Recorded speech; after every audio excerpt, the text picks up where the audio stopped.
promotion, mettez ça ou sur une chaîne YouTube. Voilà. Si vous ne le faites pas, moi je peux le faire. Je le fais pour d'autres promotions, des promotions qui me demandent de filmer ce que je fais. Donc je mets ça, puis je mets ça moi sur une chaîne YouTube où je fais des playlists par section, par classe. Voilà, vous me dites un petit peu la solution que vous préférez, moi je m'adapte. Donc ça peut être intéressant, vous voyez, pour revenir sur le cours, parce qu'à un moment donné, vous avez lâché un petit peu, d'avoir le film de la séance, puisque vous risquez de rester. Hein. J'espère qu'on aura l'occasion de se voir en cours de semestre, mais bon, si on devait rester comme ça jusqu'au mois de mai, voilà, il faut quand même avoir des outils, le plus d'outils possible, si vous voulez, pour ce travail à distance. Voilà. Donc, si vous souhaitez que moi je filme et que je mette sur une chaîne YouTube, vous me dites. Si vous le faites vous-même, déjà, donc voilà, il n'y a pas besoin que je le fasse en doublement. Voilà, donc alors je vais commencer ce cours second semestre d'électricité appliquée. Donc, c'est un cours qui est sur 13 semaines. Donc à raison de 2 heures par semaine. Donc c'est un cours, normalement vous devez quand même bosser le polycopier de cours. Alors moi je vais revenir un petit peu sur le cours très rapidement, donc puisque vous devez normalement avoir bossé de vous-même. Voilà, donc il y aura 2 partiels, donc un partiel à mi-semestre et puis un partiel ensuite en fin de semestre. Au niveau du contenu, donc c'est un petit peu d'initiation à l'électrotechnique. Alors, qu'est-ce que c'est que l'électrotechnique? C'est la science de l'ingénieur qui touche tout ce qui est consommation de puissance électrique. Vous voyez, c'est pas le signal, ce qui est signal électrique. Donc ça, c'est traité, si vous voulez, l'information, la détection de l'information et la récupération de l'information, donc ça c'est l'électronique. Et l'électronique, c'est ce qui traite la puissance électrique, la consommation de puissance électrique, et puis l'utilisation de la puissance électrique, voire le transport également de la puissance électrique. Voilà, donc là on va commencer à voir une machine tournante, la machine à courant continu. Ensuite, on va voir la commande de la machine à courant continu. Donc ça, c'est dans l'introduction à l'électronique de puissance. Donc l'électronique de puissance, c'est ce qui permet de faire la commande de machines qui consomment de la puissance. Alors, ce n'est pas de l'électronique avec traitement de l'information, l'électronique de puissance. C'est vraiment de l'électronique qui va servir à commuter des courants vers des machines, par exemple des machines tournantes, des génératrices ou des moteurs. Donc en commutant les courants, on peut envoyer plus ou moins de puissance à la machine, la faire tourner plus ou moins rapidement. Donc c'est grâce à ça qu'on va faire fonctionner correctement la machine à courant continu. Alors vous voyez le dispositif d'électronique de puissance qui permet de commander une machine à courant continu, c'est le hacheur. Alors le hacheur, donc c'est un circuit à base de transistors de puissance qui permet de faire varier la tension au bord de la machine à courant continu. Donc en faisant varier la tension, on fait varier aussi la vitesse de rotation de la machine à courant continu. Voilà, donc d'abord la machine à courant continu avec sa commande donc par hacheur. Ensuite, on fera du redressement non commandé. Alors, un redresseur, c'est un dispositif aussi à base d'électronique de puissance, donc plutôt à base de diode, qui permet à partir d'une tension sinusoïdale, une tension variable, de récupérer une composante continue, hein, faire du continu à partir de l'alternatif. D'accord, donc ça, c'est les redresseurs les redresseurs non commandés à base donc principalement de diodes. On verra comment redresser le monophasé et surtout comment redresser le triphasé. Et ensuite, la dernière partie, donc introduction au stockage de l'énergie. Donc, le stockage de l'énergie, c'est les batteries, pour la plupart, ion lithium. Donc, on va voir comment ça fonctionne, les problèmes qu'on va rencontrer, et puis on va l'appliquer à des batteries de véhicules. Donc, voilà un petit peu pour le contenu. Alors, ce n'est pas un cours qui est très difficile. Moi, je vous conseille de le bosser au préalable, de bien regarder le cours, et puis de préparer des questions, et ensuite de les poser. Voilà, donc on va rentrer dans le vif du sujet. Donc la machine à courant continu. Voilà. Alors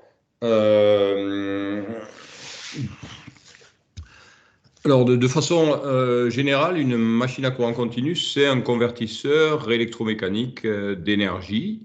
Alors, une machine à courant continu ou un convertisseur électromécanique, il peut fonctionner dans 2 sens.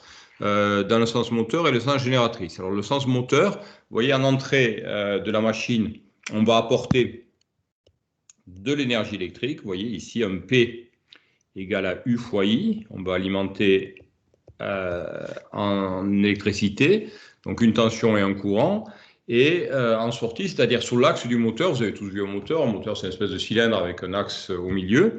Et sur l'axe du moteur, on va récupérer le moment d'un couple, Tm, en newton-mètre, ainsi qu'une vitesse de rotation. Donc vous voyez, ce qu'on va récupérer, c'est une puissance sous forme de puissance mécanique, un P méca. Ouais, vous savez que le P méca, c'est le produit du moment du couple, T multiplié par oméga. Bien sûr, la conversion ne se fait pas avec un rendement de 100%. Vous avez des pertes entre les deux. Ici, vous avez des pertes. Donc, vous avez le rendement P méca sur le P élec. Ici, ce serait du coup le P élec, le U fois I. Voilà.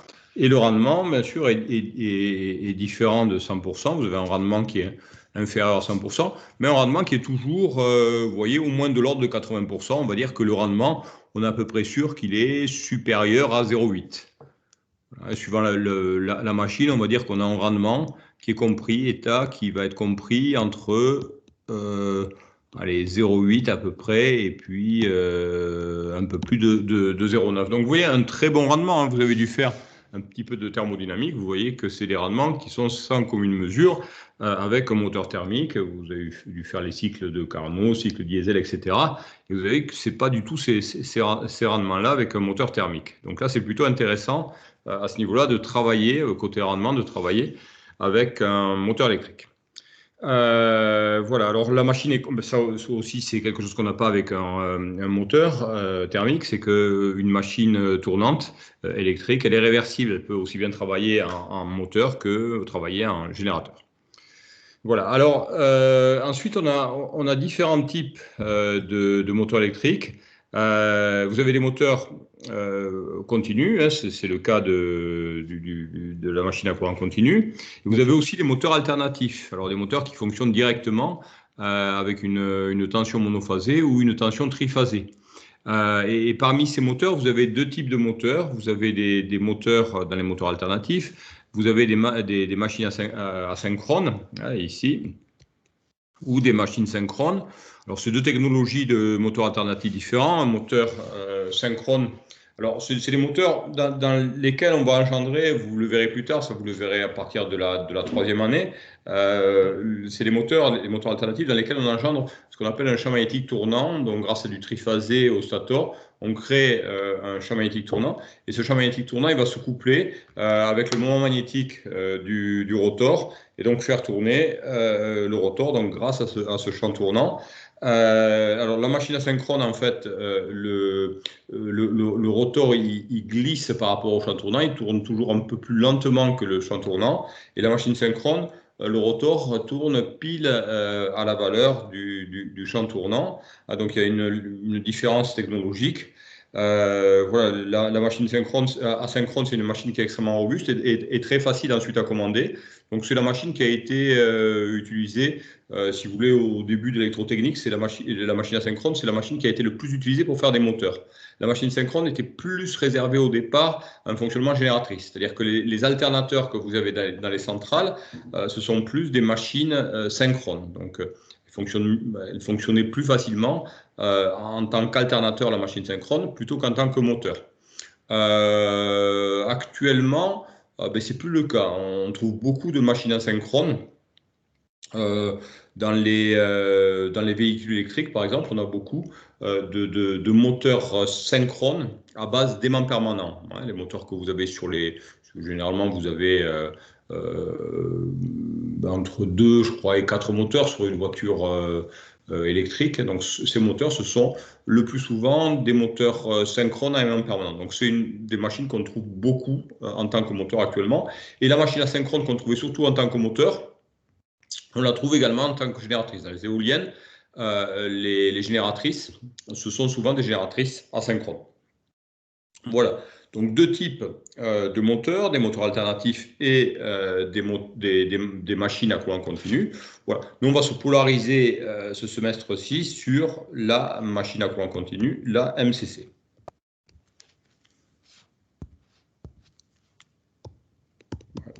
En abrégé, c'est la MCC. Alors, l'étude des machines alternatives est un peu plus complexe. Vous verrez ça en troisième année. Bon, c'est faisable, ça aurait été faisable si on avait plus de temps. Ça, on a introduit l'ESTACA plutôt en troisième année. Voilà. Alors, ce qui a révolutionné un petit peu l'utilisation des machines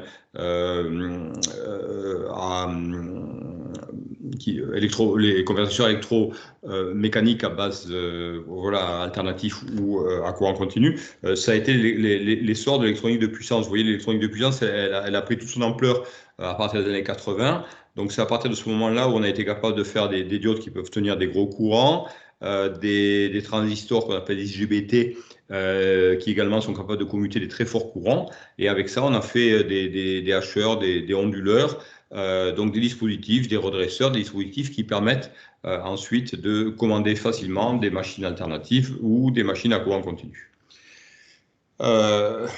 Voilà, donc il y a encore pas mal de recherches sur les composants en électronique de puissance, donc voilà, les transistors, les IGBT, IGCT, etc., qui fonctionnent uniquement en commutation et qu'on réserve donc à l'électronique de puissance. Au niveau des technologies qui sont actuellement utilisées, alors beaucoup, donc les moteurs donc à aimant permanent, je vous disais dans les véhicules autonomes, donc moteur synchrone à aimant permanent. La machine à courant continu, elle a perdu un petit peu si vous voulez, de ses champs d'action, on va dire depuis les années 90. Hein, par exemple, le métro de Paris était équipé en machine à courant continu. Voilà, il y a encore des rames qui fonctionnent avec des moteurs à courant continu, mais les nouvelles rames, ce sont des moteurs asynchrones.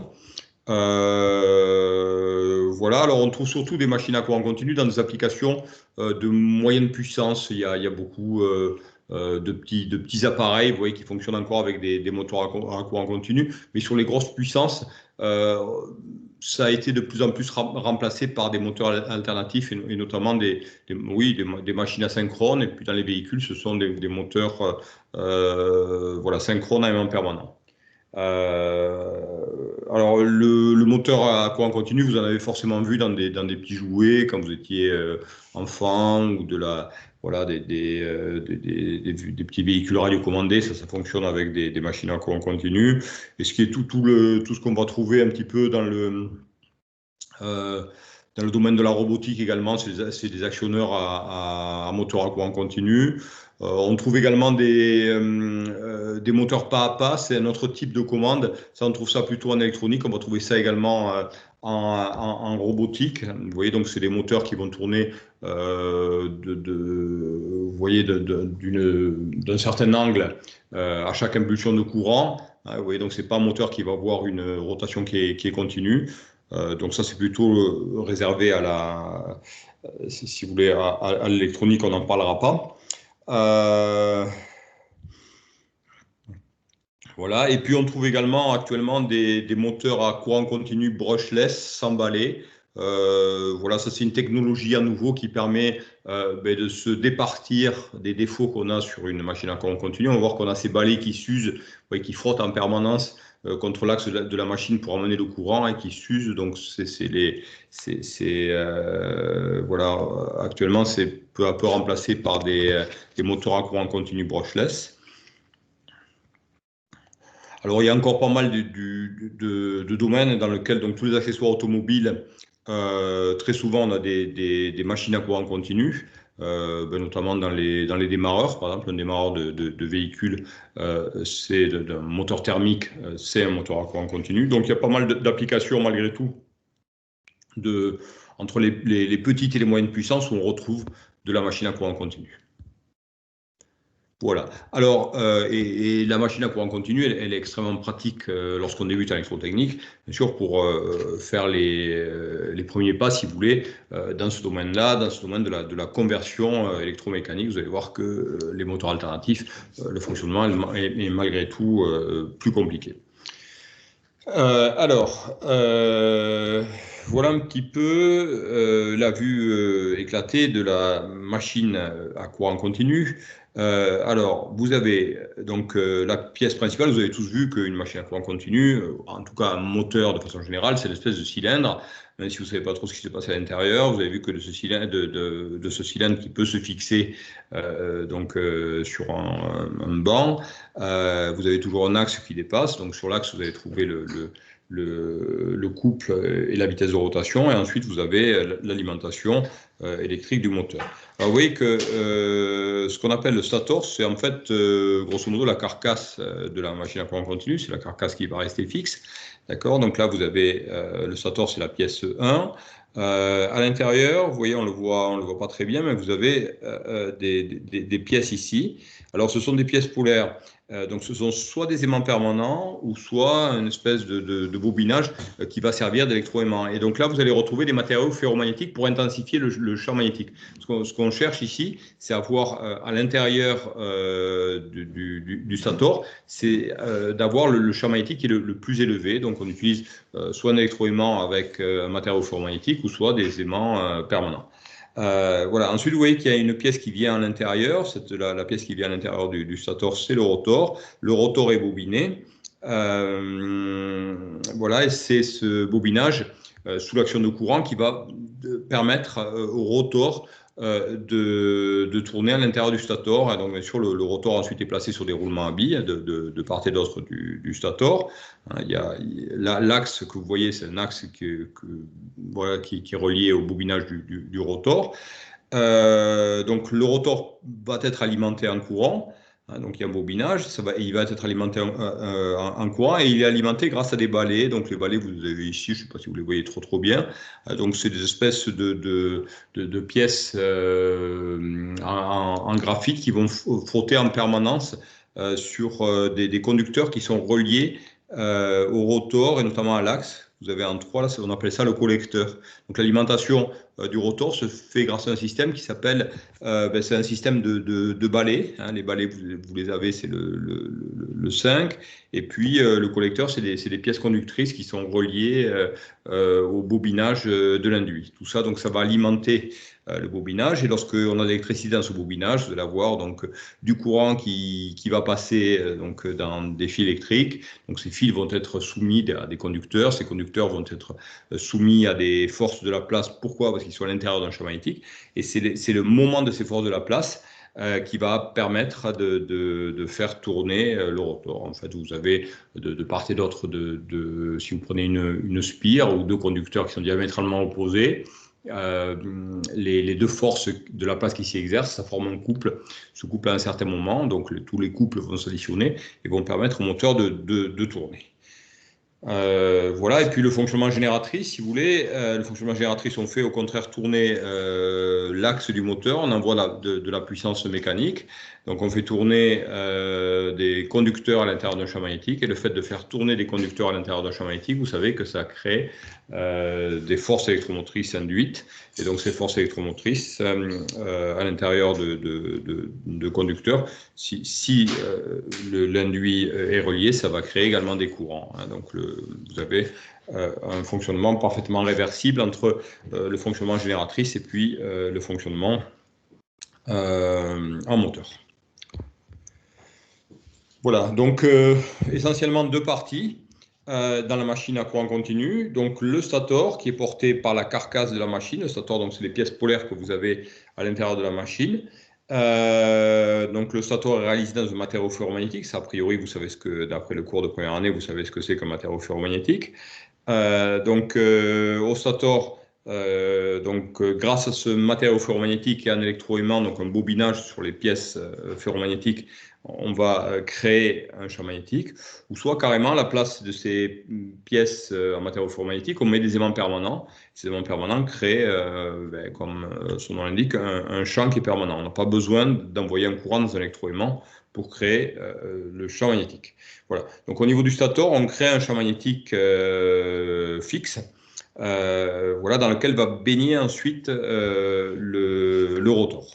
Voilà. Alors, le stator porte le bobinage inducteur. Hein, au stator, on a l'inducteur, hein, donc le dispositif qui va créer le champ magnétique, on appelle ça l'inducteur. Donc, il crée le champ magnétique et donc il crée un flux magnétique.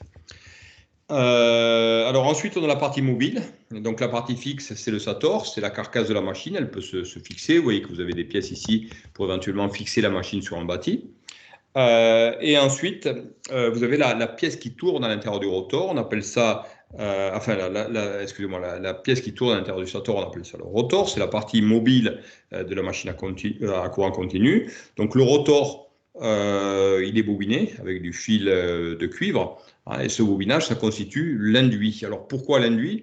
Parce que c'est à ce niveau-là, dans ces circuits-là, on va avoir les forces électromotrices induites. Hein. Vous avez vu ce que c'est que l'induction, vous avez vu ça l'année dernière dans le cours de première année.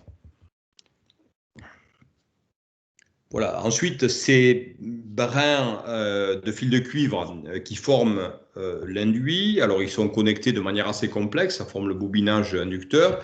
Vous voyez, c'est tout ce que vous voyez ici, là, sur le 2, ici, là, sur la machine. Vous voyez, donc ça, c'est l'induit. Donc ces collecteurs sont reliés de façon assez complexe pour former voilà, un bobinage de bonne qualité. Et ces brins ensuite sont alimentés grâce au balai. Vous voyez ces brins de cuivre qui forment le collecteur. Ils vont aller sur les lames du collecteur et ces lames de collecteur vont frotter sur les balais fixes. C'est ça qui va permettre d'alimenter en courant le collecteur. Voilà, le collecteur, vous l'avez là. Enfin, l'induit, vous l'avez là, et puis le collecteur, donc c'est ces pièces-là, c'est le 3, et puis le 5, les balais permettent d'amener, puisque les balais, ils sont nécessaires, parce que vous voyez, l'électricité provient de l'extérieur, donc d'une batterie qui est fixe, donc les balais sont fixes, on envoie l'électricité sur les balais, et les balais frottent sur les lames de collecteur, donc les lames de collecteur, elles bougent, elles tournent avec le rotor. Donc c'est l'ensemble, vous voyez, balai collecteur qui permet d'envoyer de l'électricité de l'extérieur vers la partie mobile, donc vers l'induit du moteur. Voilà. Alors là vous avez une vue en coupe de la MCC. Alors, vous voyez donc ici, cette partie-là, ça c'est le stator. À l'intérieur du stator, vous avez des pièces polaires. Alors, soit vous avez des aimants permanents. Donc là, vous avez deux pôles, un pôle nord, un pôle sud. Vous savez que le champ va du pôle nord vers le pôle sud. Alors, soit c'est des pièces polaires en aimant permanent. Donc dans ce cas-là, vous n'avez pas d'électroaimant. Ou soit c'est carrément un électroaimant, c'est-à-dire que les pièces polaires sont réalisées en matériau ferromagnétique. Et par-dessus ce matériau ferromagnétique, vous avez un bobinage. Et là, donc, si on a un bobinage au stator, on est obligé d'alimenter. C'est-à-dire qu'on va l'alimenter avec une tension et un courant d'excitation. Vous voyez, si vous avez un électroaimant, vous verrez qu'on appelle la tension d'alimentation du stator, on l'appelle UE. Le courant qui circule dans le stator, on l'appelle IE, hein, comme I excitation et U excitation. Et c'est ça qui crée le flux magnétique dans lequel va baigner le rotor, donc en particulier l'induit du rotor. Voilà. Alors ensuite, vous voyez que vous avez donc l'induit, c'est la partie, alors la partie tournante, c'est le rotor. Le rotor, il est constitué, vous voyez, c'est également une pièce polaire avec des encoches à l'extérieur. Et dans ces encoches du rotor, on va y loger des conducteurs. C'est ces conducteurs-là qui vont former le bobinage induit. Donc, ils sont logés dans ces petites encoches. Hein, et donc, un rotor qui est également réalisé avec un matériau ferromagnétique de manière à ce que voilà, le champ magnétique il soit plus intense à l'intérieur du rotor. Et oui, comme vous avez de l'air qui sépare le rotor et puis les pièces polaires du stator, ben, entre les deux, vous avez une mince couche d'air ici, qui est la plus faible possible. Ça, on appelle ça l'entrefer. Hein. Vous vous souvenez, c'est toujours plus difficile. Vous avez dû voir ça dans le cours de magnétisme que vous avez eu en première année. Hein. C'est toujours plus difficile d'avoir un champ élevé dans un entrefer, un endroit où il y a de l'air, que dans un matériau ferromagnétique. Hein. Le matériau ferromagnétique permet d'intensifier le champ magnétique. Par contre, dans l'entrefer, généralement, on a un champ magnétique qui est, pour le champ magnétique, c'est plus difficile de passer dans l'entrefer. Un peu de la même manière que lorsque vous avez un courant, si la résistance est faible, le courant il passe très bien. Et par contre, si la résistance est élevée, le courant va avoir du mal à passer. Hein, vous voyez, c'est l'équivalent de la résistance pour des matériaux magnétiques. Vous vous souvenez, c'est la réluctance. Vous avez dû voir ça l'année dernière. Donc, dans l'entrefer, on va avoir une réluctance qui est élevée parce que le matériau n'est pas magnétique, c'est de l'air. Donc, c'est toujours un peu difficile pour le champ de passer du stator vers l'induit. Donc, on a intérêt d'avoir un entrefer le plus fin possible, donc d'avoir des pièces qui sont très bien usinées de manière à minimiser un petit peu l'entrefer. Bien sûr, cet entrefer est nécessaire puisque le rotor il doit tourner dans le stator est fixe, le rotor tourne, donc vous avez forcément une petite couche d'air entre les deux. Excusez-moi, Oui. j'ai une petite question. Le stator, si jamais c'est des aimants non permanents, il doit être alimenté en En courant courant. alternatif. Non, alors en courant continu. C'est une machine à courant continu. On l'alimente en courant continu de manière à ce que le champ il soit fixe. Ce n'est pas un champ variable. Voilà, donc on alimente. Vous voyez, alors là c'est très simple à alimenter, parce que sur le stator, vous avez des pièces qui sont fixes. Hein, comme son nom l'indique, le stator, il tournera pas. Donc les pièces polaires NS, elles sont fixes. Donc vous avez un bobinage tout autour. Et vous avez deux petits fils qui vont dépasser. Les pièces n'étant pas mobiles, c'est très simple à alimenter. Et on alimente ça en courant continu de manière à créer un flux continu. Donc toute l'alimentation d'une machine à courant continu, que ce soit le stator lorsque vous avez un électroaimant, ou que ce soit le rotor, tout se fait toujours en courant continu. Hein. Vous voyez, on n'a jamais de l'alternative. D'accord, ok. Donc, parce Voilà. que je croyais que c'était pour faire un champ magnétique, il fallait un courant alternatif, mais j'ai dû confondre. Alors, si vous avez, regardez, le principe, vous vous souvenez, si vous avez une bobine, attendez, je vais vous dessiner un truc un peu plus. Ah.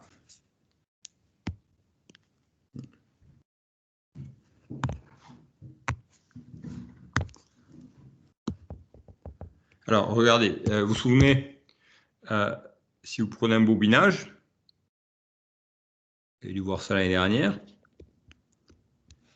si vous avez un courant dans le bobinage, vous voyez, j'envoie un courant I, j'ai un champ B qui va être créé, qui est à peu près avec la règle de la main droite. Donc voilà, ce champ B, je vais l'avoir à l'intérieur du bobinage ici.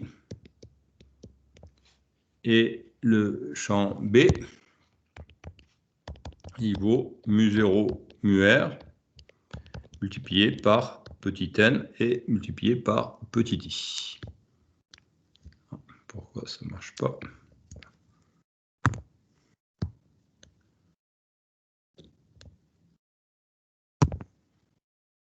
Là. Alors, donc vous vous souvenez que mu0, c'était le 4 pi 10.6, la perméabilité magnétique du vide. Mu-r, c'est la perméabilité relative du matériau que vous avez à l'intérieur du bobinage. Alors, si vous avez de l'air, le mu-r vaut 1. Si vous avez par exemple un matériau ferromagnétique, le mu-r, il peut valoir jusqu'à 100 000, il peut être très élevé. L, petit n, c'est le nombre de spires par unité de longueur, et I, c'est le courant. Vous voyez que dès que vous avez un bobinage qui est alimenté par un courant, si le courant est continu, ouais, le champ est permanent. D'accord ? Si le courant est alternatif, par contre, ben le champ va être également alternatif. Voilà. Alors, après, vous devez peut-être confondre. Si vous avez ensuite, si vous avez des bobinages, et si ces bobinages sont alimentés en triphasé, c'est le cas des machines synchrones ou asynchrones, on va créer comme ça. Alors, c'est assez complexe. C'est alors je ne me souviens plus le théorème de qui c'est, mais si vous alimentez des pièces qui sont fixes sur le stator qui contiennent les bobinages décalés de 120 degrés, si vous les alimentez en triphasé, ça crée un champ tournant. C'est-à-dire que vous allez avoir un champ qui va tourner à une certaine vitesse à l'intérieur du stator. Donc ça, c'est le principe des machines synchrones ou asynchrones. Et ensuite, vous allez avoir le rotor qui va se coupler avec ce champ tournant. Mais bon, ça, vous verrez ça l'année prochaine. Là le principe de la machine à courant continu est beaucoup plus simple. C'est des courants, que ce soit au rotor, donc vous avez toujours un courant continu pour l'alimenter, ou que ce soit au stator. Au stator, vous pouvez avoir du courant si vous avez des électroaimants. Vous avez toujours du continu, donc c'est extrêmement simple à comprendre le principe de la machine à courant continu. Voilà. Alors, la photo que vous avez juste en dessous, vous voyez, c'est une photo, vous voyez le balai, donc la pièce qui est fixe sur le rotor. Vous voyez, le balai, vous l'avez ici. Et c'est cette pièce, c'est un graphite que vous avez à l'intérieur vous voyez, vous avez une espèce d'armature comme ça, voilà, métallique à l'intérieur. Vous avez du graphite et vous avez un ressort qui pousse sur le graphite pour que ça y ait une bonne connectivité avec les lames de collecteur. Et là, vous voyez, vous avez ce bobinage, ça c'est le bobinage du rotor ici, et puis juste en dessous, vous avez les lames de collecteur, et vous avez en permanence deux balais, vous avez un balai ici, et puis vous en avez un autre ici, qui frottent en permanence sur deux lames de collecteur. Donc ça va alimenter, comme ça alimente les spires du bobinage du rotor. Voilà, vous avez ces deux balais. Alors vous voyez que ces balais ils vont s'user, hein, c'est ça le point faible un petit peu de la machine à courant continu, c'est-à-dire que ces balais qui frottent sur les lames de collecteur, comme le collecteur il tourne, ces pièces elles s'usent, il faut les changer. Hein, et puis après vous avez aussi le problème, mais ça on n'insistera pas trop dessus dans ce cours, c'est pas l'objet. Parce que là c'est juste une présentation de la machine à courant continu. Ces pièces elles sont, vous voyez, elles vont commuter de deux lames de collecteur à deux autres lames de collecteur, et vous avez toujours un endroit où ça fait quelquefois ça va faire des étincelles, puisque vous pouvez avoir un petit court-circuit au cours de la commutation. Donc vous avez normalement vous avez des pôles de commutation qui permettent d'adoucir un petit peu la commutation. Bon, ça c'est des problèmes un peu plus complexes, voilà, qu'on se pose quand on rentre plus dans le détail de fonctionnement de la machine à courant continu. Voilà, en tout cas, voilà l'alimentation, le point faible un petit peu de la machine à courant continu. C'est pour ça qu'on aime bien maintenant les moteurs brushless qui sont sans balai.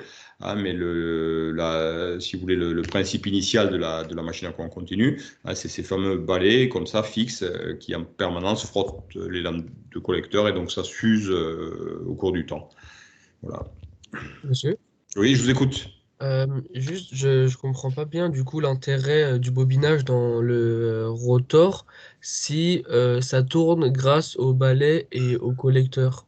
Je sais Ben, pas. le bobinage dans le rotor, il est indispensable. Vous voyez, le bobinage, en fait, ça fait des spires. Vous voyez, donc, vous allez avoir. Alors, regardez, on va prendre le schéma. Je crois que vous avez un schéma qui est juste ici. Voilà. Regardez, si je prends ici, je prends un rotor qui est constitué simplement de deux brins. Vous voyez, vous auriez ici un premier brin, donc un premier fil de cuivre ici dans le rotor, et un deuxième diamétralement opposé. Mhm. Voilà. Donc là, ce serait la machine la plus élémentaire qu'on puisse faire. Et au niveau du... donc vous avez ces deux brins. Ces deux brins vont être chacun reliés à une lame de collecteur. Vous voyez, donc le brin du bas, il est relié ici à la lame de collecteur bleue. Le brin du haut à la lame de collecteur rouge. D'accord. Et vous voyez que les balais, vous les avez ici. Vous avez un balai ici, un autre là. Les balais frottent ces deux lames de collecteur de manière à mener le courant. Donc vous voyez, vous avez de l'extérieur, on alimente donc ces balais avec une tension. Comme le circuit est fermé, ça crée un courant. Et donc vous voyez que le courant qui est envoyé par l'alimentation, il va passer. On va le trouver. Ah, excusez-moi, non, oui, non, attendez, les spires, elles sont pas ici. Elles sont ici plutôt. Hein. Regardez les deux, excusez-moi, c'est plutôt sur le schéma. Voilà, je les ai ici. Voilà, j'en ai une, oui, puisque voilà, j'ai ce brin-là ici. Je vais le repasser parce que, excusez-moi, voilà, je l'ai. J'ai un premier brin ici. J'ai un deuxième brin de l'autre côté. Mais du coup, là, on est bien sur le rotor. Ah, on est sur le rotor, d'accord. Je vous le repasse, vous allez mieux voir. Voilà. Et l'autre qui est diamétralement opposé, vous l'avez ici. Voilà, vous avez un deuxième brin ici. Et ils sont reliés par l'arrière. Vous voyez, ensuite, c'est relié par... là, vous avez un fil à l'arrière ici qui relie les deux brins. Voilà, et ça forme une spire, en fait. Vous voyez ici, c'est relié. Voilà. Et donc ça forme une spire du rotor. Et vous voyez que le brin bleu, il est relié à la lame de collecteur qui est en bleu. Et le brin que j'ai mis en pointillé, qui est en rouge, il est relié à la lame de collecteur que vous voyez en rouge sur votre dessin. Donc vous voyez que ça forme une spire. Et grâce au balai, on va amener le courant dans la spire. Vous voyez, le courant, c'est les flèches que j'ai mis en noir. Vous voyez, donc le courant, je le trouve ici. Hein, il repasse par l'arrière, ici, je vais le trouver là, et hop, il revient par le conducteur que j'ai en bleu. Alors, ça, c'est soumis, vous voyez, tout ça, c'est à l'intérieur du champ qui est créé par le Sator. Le champ qui est créé par le Sator, c'est le vecteur, vous voyez, c'est la flèche nord-sud que j'ai mis à l'intérieur. Alors, qu'est-ce qui va se passer? Ben, vous vous souvenez, vous avez dû voir l'année dernière que si vous aviez un conducteur ici, alors, vous voyez, ces extrémités, je les repère par les lettres M et N. Le conducteur, il est soumis à une force, qu'on appelle une force de la place, F, qui vaut IMN vectoriel B. D'accord? Le MN, c'est le vecteur donc orienté dans le sens du courant. B, c'est le champ magnétique, c'est la flèche que vous avez là, qui est orientée du nord vers le sud. D'accord? Donc, vous voyez que ça crée en fait une force de la place sur le conducteur en bleu. Hein, donc, IMN vectoriel B, vous allez avoir une force. Alors, il faut faire avec le produit, hein, I fois MN. Alors, c'est ce que vous appelez oui, donc vous allez avoir ce que vous appelez, quand vous faites des torseurs, ce que vous appelez un couple. Parce que vous allez avoir une force qui s'exerce sur ce conducteur-là, et vous allez avoir une force qui est exactement de même direction, de même intensité et de sens opposé qui va s'exercer sur le conducteur que vous avez en rouge. Donc, vous voyez, vous allez avoir deux forces. Donc, une force de la place qui va être ici. Voilà, une force F1. Excusez-moi. Et une autre force F2 ici, sur ce conducteur-là. Voilà. Et F1, F2, c'est un couple, vous voyez, qui s'exerce sur la spire. Hein, donc une première force de la place F1, hein, sur le brin que j'ai alors ce brin, je vais l'appeler MN.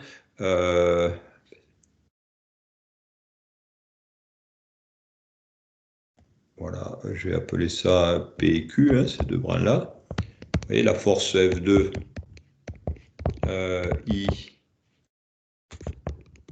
vecteur PQ vectoriel B. D'accord? Et du coup, vous voyez que F1, F2, ça crée un couple. Vous voyez que l'alimentation sur ces brins-là permet de créer un couple sur chaque spire. Chaque spire, en fait, c'est deux conducteurs qui sont diamétralement opposés. Et dans les encoches, on loge plein de spires. Vous avez des milliers de spires qui sont logés dans les encoches, des milliers de brins. Donc, ça forme des milliers de spires. Et c'est tous les couples qui s'exercent sur ces spires qui viennent s'ajouter, qui viennent créer le couple total qui va s'exercer sur le rotor. D'accord? Vous voyez un petit peu le principe. Alors, les pièces de collecteur, ensuite, elles servent. Vous voyez que lorsque le collecteur va faire, lorsque le collecteur fait un demi-tour, le balai bleu, il va toucher le collecteur en rouge et le balai rouge va toucher la lame de collecteur qui est bleu. Ça va permettre de changer le sens du courant dans la spire de manière à ce que la spire, elle continue à tourner toujours dans le même sens. Parce que si le sens du courant, c'est toujours le même dans la spire, ben vous voyez qu'une fois que la spire aurait fait un demi-tour, les forces de la place s'inverseraient et feraient tourner l'induit en sens inverse. Donc vous voyez que les lames de collecteur, elles permettent au courant dans la spire de changer de sens de manière à ce que le couple fasse tourner toujours la spire dans le même sens. D'accord? Donc vous voyez le principe un petit peu, ça fonctionne, le principe du moteur, ça fonctionne sur le principe des forces de la place. Hein, vous avez deux conducteurs diamétralement opposés qui forment une spire, vous avez une force de la place qui s'exerce sur le premier conducteur, une deuxième force qui s'exerce sur le deuxième conducteur, celui qui est en rouge. Hein, l'ensemble forme un couple qui a un certain moment et qui va ainsi faire tourner la spire et donc le rotor à l'intérieur du stator. D'accord? Vous voyez que le fonctionnement est assez simple. Alors, ce qui est beaucoup plus complexe, c'est ensuite, là, il faut pousser la machine à courant continu, l'étude en détail. Hein. On fait ça un peu plus tard, car on a un peu plus l'habitude, si on se spécialise en électrotechnique. C'est voir comment on crée un bobinage pour qu'à la fois, il y ait un couple important, une tension importante lorsqu'elle fonctionne en génératrice. Voilà, donc on ne bobine pas ensuite n'importe comment dans les spires. Donc ça, c'est une étude qui est assez complexe, voilà, dont on ne parle pas du tout dans ce cours, hein, qui est un cours relativement simple. Monsieur? Oui, je vous écoute. Du coup, si j'ai bien compris, le sens du courant change constamment? Ouais, il va changer dans une spire, il va changer à chaque demi-tour. Vous voyez, vous pouvez vous faire, alors c'est pas très pratique à faire ici, mais vous pouvez essayer de voir ça tout à l'heure, un petit peu quand vous reprendrez le cours. Je ne vais pas trop le faire, il faudrait que je refasse des schémas. Il aurait fallu faire deux schémas dans le cours. En fait, un schéma avec le conducteur, si vous voulez. Là, ici, vous avez le conducteur bleu qui est vers vous, et si vous voulez, qui est face à vous, et vous avez le conducteur rouge qui est derrière l'écran. Donc, il est alimenté d'une certaine manière, ça le fait tourner. Si vous regardez avec votre produit vectoriel, les forces de la place, vous avez eu ça l'année dernière, avec la situation qu'on a là et le sens du courant, ça le fait tourner dans le sens qui est indiqué sur la figure. À un moment donné, vous allez avoir les lames de collecteur, vous voyez, qui vont, enfin, les deux spires et puis les lames de collecteur qui vont faire un demi-tour. Dans ce cas-là, vous allez avoir la lame qui est bleue, qui va être reliée au balai rouge, et puis la lame qui est rouge qui va être reliée au balai qui est en bleu. Ça permet de faire changer le sens du courant à l'intérieur. Pourquoi? Parce que si vous regardez, vous essayez de faire plusieurs situations avec ce sens de courant, vous allez voir que quand l'aspire aura fait un demi-tour, le couple de force va s'inverser. Hein, puisqu'on va, vous voyez, le conducteur qui est en bleu, il va passer à la place de celui qui est en rouge. Le conducteur qui est en rouge passera à la place de celui qui est en bleu. Et donc, le couple de force s'inverse. Et donc, il aurait tendance à refaire tourner le cadre, la spire, en sens inverse. Alors que là, grâce au système collecteur et balai, le courant va changer de sens et donc la spire va toujours tourner dans le même sens. Il sert aussi à ça, le collecteur. Il sert à alimenter, il sert à commuter le sens du courant, à faire que le courant soit toujours dans le bon sens, de manière à ce que le rotor tourne toujours dans le même sens. Voilà, vous le voyez, hein, vous voyez bien que vous voyez ce qui va se passer. C'est-à-dire que si votre conducteur, celui qui est face à vous, fait un demi-tour, il passe à la place du conducteur rouge, et vous voyez que le sens du courant par rapport au rouge est inversé. Donc forcément, le couple de force, si on continue à alimenter dans le même sens, le couple de force serait inversé. Donc au bout d'un demi-tour, l'aspire referait vous voyez, un autre demi-tour en sens inverse. Alors que là, le courant va être inversé.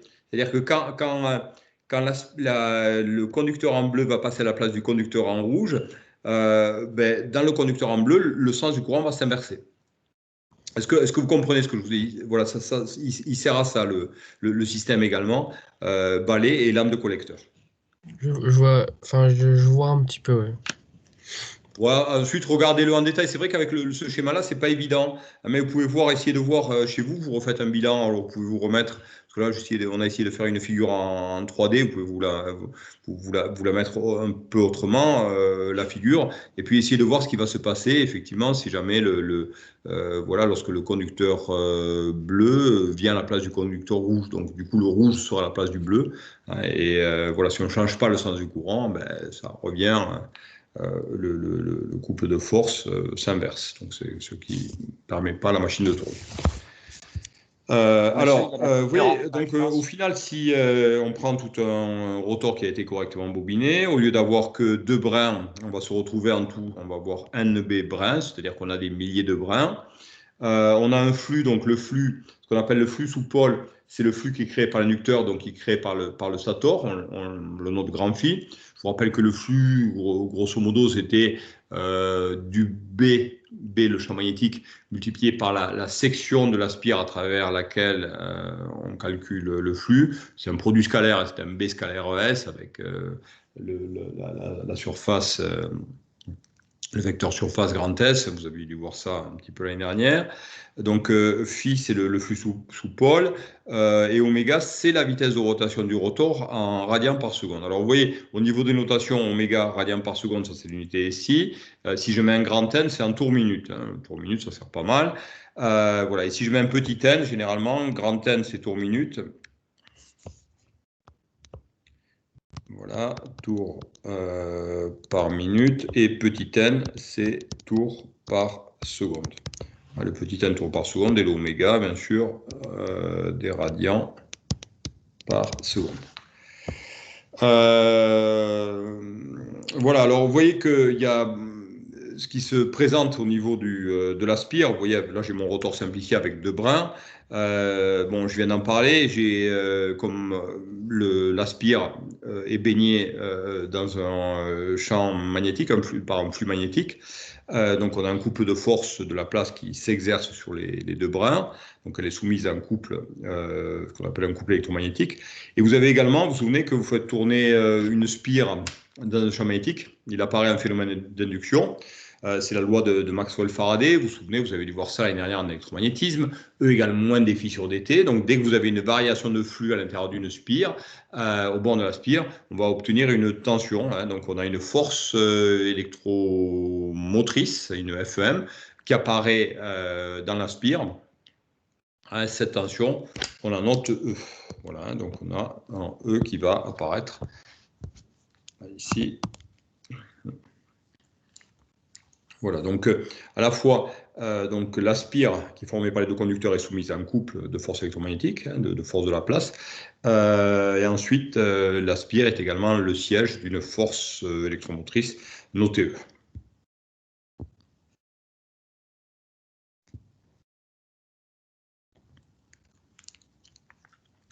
Alors, vous avez une petite formule qui vous permet de trouver la force électromotrice induite qu'on va retrouver donc aux bornes de l'induit. Alors, vous voyez, donc là, j'ai pris un induit qui était très simple dans ma figure avec 2 conducteurs. Voilà, mais un induit classique, il est constitué d'un grand nombre de conducteurs. Vous voyez, vous avez NB. Qu'est-ce qui se passe? Monsieur? Oui, je vous écoute. Pardon, vous n'allez pas corriger le Alors, les petits corrigés, c'est ce que je viens de faire ici. Vous avez des petits exercices de cours. Voilà, et donc là, représenter le même schéma avec l'induit qui a tourné d'un quart de tour. Vous voyez, c'est ce dont je viens de parler. Alors, j'ai pas vu le petit schéma. Vous n'allez pas refaire le schéma, en fait. D'accord, ok. Voilà. Alors, tous ces petits exercices de cours, vous les avez à la fin. Vous les retrouvez à la fin. Ils sont corrigés. C'est pour ça que je ne les ferai pas forcément. Voilà, là c'est pour bon, je vais pas refaire le petit schéma parce que ce serait un peu compliqué. Voilà, mais par contre vous les trouvez à la fin du cours. Ils sont corrigés à la fin du cours. Okay. Mais on est d'accord que par exemple là, tous les sens de courant s'inversent. Voilà, ça va s'inverser simplement pour vous dire que le conducteur en bleu, il va toucher le collecteur en rouge et le collecteur en rouge va venir toucher. Enfin, excusez-moi. Le collecteur plutôt en bleu va venir toucher le balai qui est rouge et le collecteur en rouge, la pièce de collecteur en rouge qui est reliée au conducteur rouge, elle va toucher le conducteur bleu et donc le courant va s'inverser et ça va permettre que la spire tourne toujours dans le même sens. C'est ça qu'on veut vous faire faire dans l'exercice 1. Okay, merci.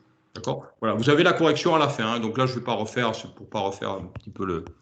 Voilà, ah.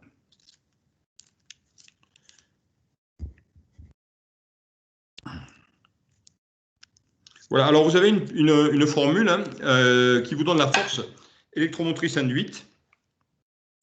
en fonction des caractéristiques de la machine. Donc ça, c'est la force électromotrice qui va apparaître au bord de l'induit. Donc cette force électromotrice E en volts vaut P divisé par A, multiplié par NB, multiplié par petit n, et multiplié par phi. Alors, phi, c'est ce qu'on appelle le flux sous un pôle en Weber. P, c'est le nombre de paires de pôles de l'inducteur. Alors, on a vu plutôt des inducteurs avec deux pôles, un pôle nord et un pôle sud, mais il peut y avoir plus de pôles pour vraiment avoir un champ qui est radial, donc dirigé vers le centre de la machine. Donc, généralement, vous n'avez pas qu'une seule paire de pôles. Alors, bien sûr, comme vous avez un champ magnétique, ça marche toujours par deux pôles. Vous avez un pôle nord et un pôle sud à l'intérieur du stator, mais il se peut que vous ayez 4 pièces polaires. Si vous avez 4 pièces polaires, vous avez 4 pôles, et donc vous avez 2 paires de pôles. Et A, c'est le nombre de paires de voies d'enroulement. Alors, qu'est-ce que c'est que des voies d'enroulement? Une voie d'enroulement, ça correspond à une couche de fil pour l'induit. Une deuxième voie d'enroulement, ça correspondrait à une deuxième couche, exactement pareil que la première couche, mais montée en parallèle avec la première couche. Généralement, vous avez au moins 2 voies d'enroulement dans une machine. Finalement, avoir plusieurs couches de fil, ça permet de pouvoir augmenter le courant qui peut être débité par la machine, ou le courant qui peut être absorbé par la machine. Donc très souvent, vous avez au moins 4 pôles, donc 2 paires de pôles, 2 voies d'enroulement, donc au moins une paire de voies d'enroulement. Donc la formule qu'on trouve, alors ça aussi on aurait pu le redémontrer, mais il aurait fallu un peu plus de temps. Vous voyez, revenir un peu sur la structure de la machine. Donc c'est la formule à retenir, E égale P, nombre de paires de pôles, divisé par A, nombre de paires d'enroulement, multiplié par le nombre de brins total. Attention, ce n'est pas le nombre de spires, c'est le nombre de brins total. Une spire est constituée de 2 brins qui sont diamétralement opposés. Si vous avez 1000 brins, ça vous fait en tout 500 spires. Multiplié par n, alors comme c'est un petit n, c'est le n en tours par seconde, et multiplié par le flux sous un pôle en Weber. Donc ça, c'est une formule à retenir.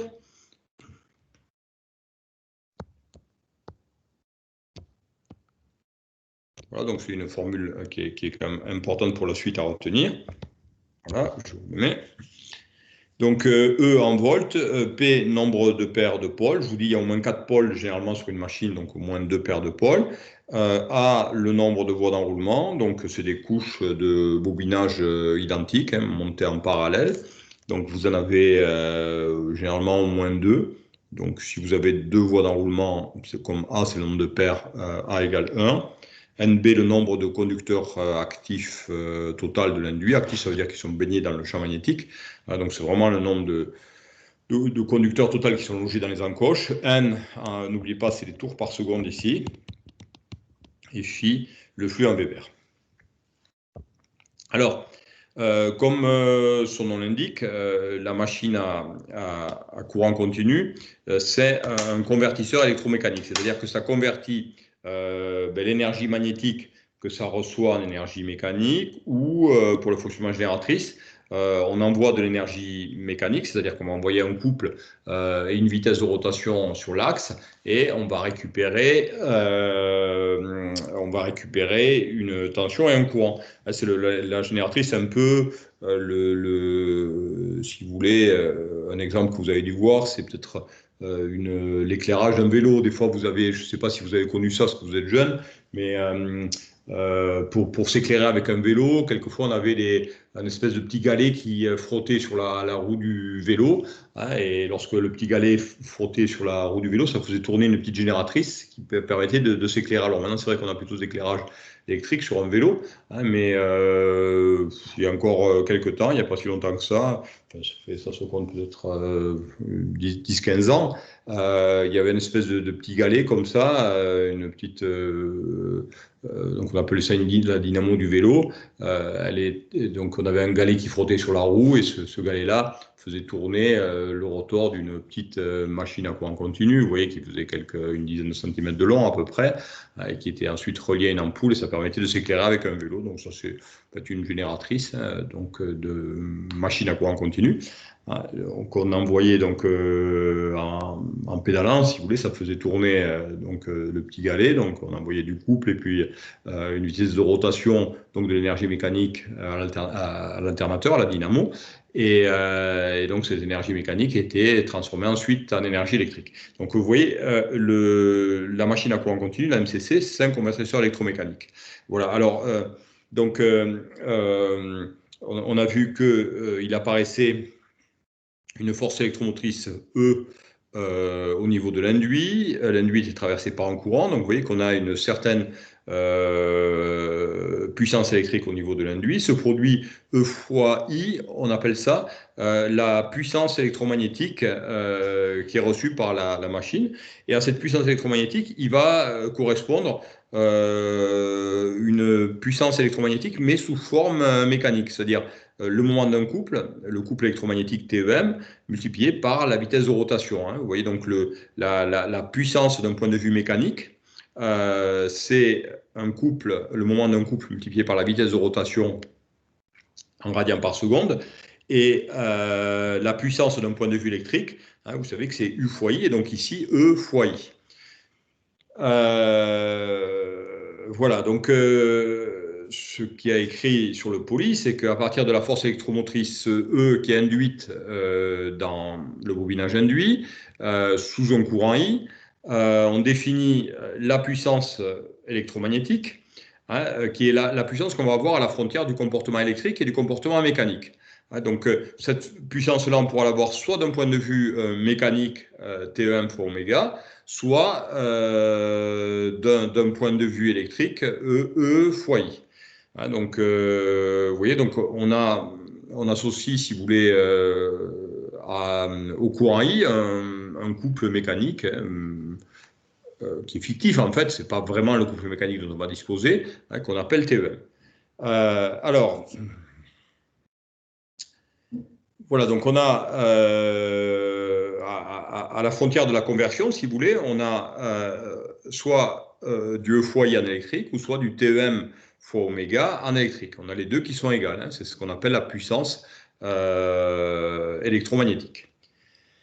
Alors, du coup, on vient de voir que, alors comme on a E qui est égal alors j'ai E fois I, donc la puissance électromagnétique sous forme électrique c'est E fois I, sous forme mécanique c'est TEM fois oméga.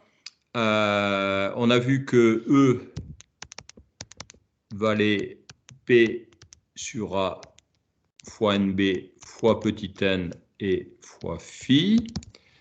Voilà, vous voyez que du coup je peux écrire, alors si je multiplie par 2π, je peux écrire aussi que E vaut P sur A fois NB divisé par 2π multiplié par 2π fois petit n et fois phi. Vous voyez, je fais apparaître ici, en faisant ça, je fais apparaître la vitesse de rotation oméga, puisque n est un tour par seconde, si je multiplie par 2π, je l'ai en radians par seconde.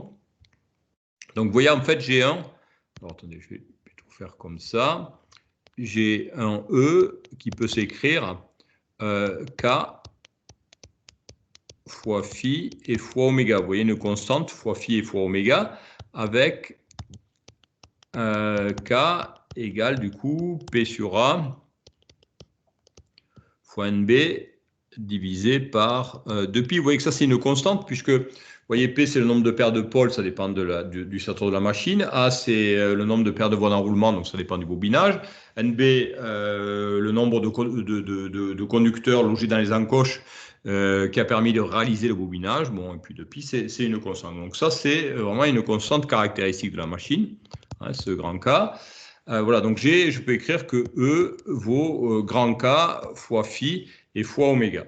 Donc à partir ensuite de la relation d'équivalence entre la puissance électromagnétique sous forme mécanique et la puissance électromagnétique sous forme électrique, je peux écrire que donc E fois I, je peux écrire que E fois I est égal à TEM fois oméga, et donc j'ai TEM qui vaut E multiplié par I et divisé par oméga. Voilà, alors E, on vient de voir que c'est K phi oméga. K phi oméga multiplié par I et divisé par oméga. Donc l'oméga disparaît. Et du coup, vous voyez, alors je vais réécrire peut-être avec la bonne couleur. Du coup, j'ai TEM qui vaut K phi fois I. Et puis j'ai E qui vaut K phi oméga. Alors, pourquoi j'ai fait tout ça?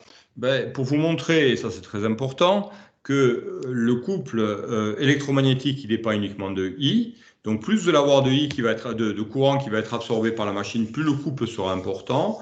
Et la tension E induite au bord de l'induit, la tension E vaut K phi multiplié par oméga, donc elle est directement proportionnelle. Vous voyez, généralement, le phi, on n'y touche pas, parce que le phi est créé par le stator, donc il reste fixe, on ne touche pas.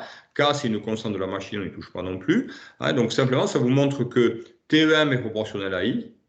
Donc le couple est proportionnel à I, et par contre, la force électromotrice, elle, est proportionnelle à oméga, la vitesse de rotation. Donc plus la vitesse de rotation va être importante, plus la tension va également être importante. Et donc, autrement dit, plus vous allez alimenter avec une tension qui va être élevée, plus la machine elle va tourner vite, et plus je vais avoir de courant absorbé par la machine, et plus le couple sera important.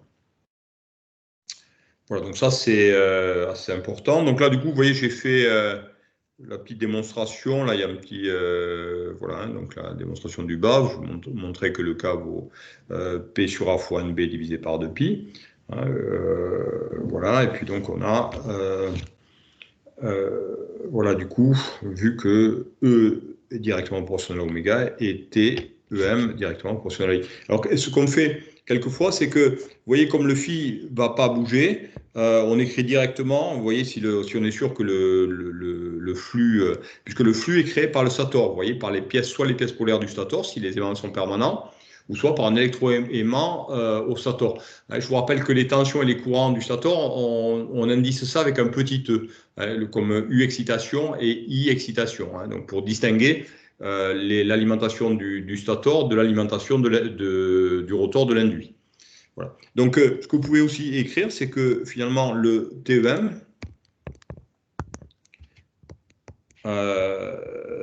c'est un petit k multiplié par I, et E, c'est également un petit k multiplié par oméga. En posant k, petit k égale grand K multiplié par phi, parce que généralement, phi ne change pas. K, il ne bouge pas, c'est les caractéristiques de la machine. Et généralement, on ne touche pas au flux de l'inducteur, même si on a un électroaimant. Donc, vous voyez, TEM, grosso modo, directement proportionnel à I, et E, directement proportionnel à oméga.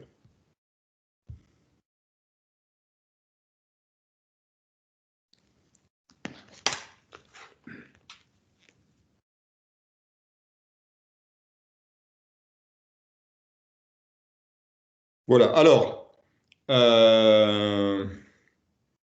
voilà, les symboles normalisés de la machine à courant continu. Ici, une machine à courant continu avec un inducteur qui est constitué par des électroaimants. Et ici, la machine à courant continu avec un inducteur qui est un aimant permanent. Vous voyez, ce qui symbolise l'aimant permanent, c'est cette espèce de fer à cheval que vous avez là. Voilà, et à côté, le cercle avec, là, ça symbolise ici les balais.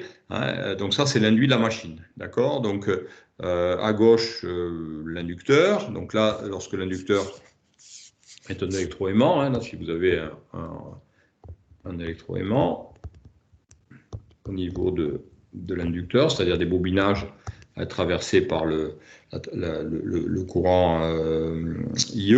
Alors là, ici, vous voyez, ici au niveau de au niveau des notations, la tension d'alimentation, si c'est un élément permanent, on écrirait ça UE, et le courant, ce serait le courant IE. Voilà. Et de ce côté-là, au niveau de l'alimentation de l'induit, si j'ai ma tension U, hein, la tension d'alimentation de l'induit, on appellerait ça U, et puis le courant de l'induit, grand I. Hein, donc le UE, IE comme excitation au niveau de l'inducteur, et puis le grand U et le grand I, tension et courant d'alimentation de l'induit. Et puis là, bon, bien sûr, à côté, l'aimant permanent. Alors ici, vous voyez, donc ça c'est la plaque signalétique d'un moteur. Vous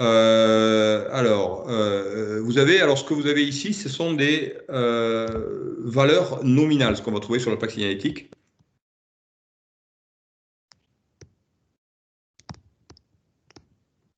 Alors qu'est-ce que c'est que les valeurs nominales? Les valeurs nominales, c'est les valeurs de fonctionnement pour lesquelles la machine a été dimensionnée. C'est-à-dire que pour avoir le meilleur rendement, le meilleur fonctionnement de la machine, il faut la faire tourner à ces valeurs nominales. Alors, on ne va pas la faire tourner en dessous des valeurs nominales parce que c'est du gaspillage. Ça veut dire que j'ai acheté un moteur et puis mon moteur, finalement, je l'ai payé trop cher parce que je le sous-exploite, hein, je le fais travailler avec des valeurs, des tensions, des courants qui sont moins élevés. Et on ne va pas au-delà des valeurs nominales parce que sinon on risque d'endommager. Alors, par rapport aux valeurs nominales, on peut toujours le faire fonctionner à 20% de plus que les valeurs nominales. C'est-à-dire que si vous avez un certain couple, une certaine tension, un certain courant d'alimentation, on peut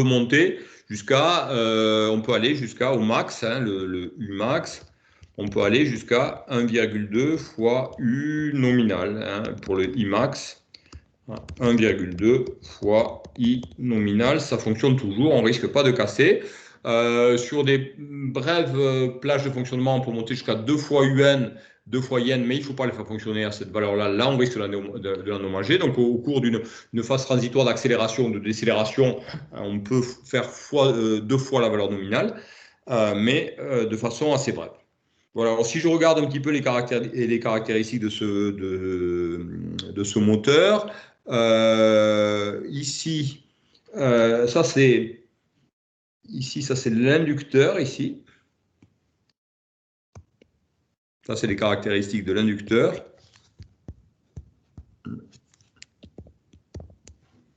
Ça, c'est l'inducteur. Alors, c'est l'inducteur qui doit être alimenté avec une tension de 360 volts, un courant de 3 ampères. Ça, c'est l'induit. Ici, vous avez l'induit.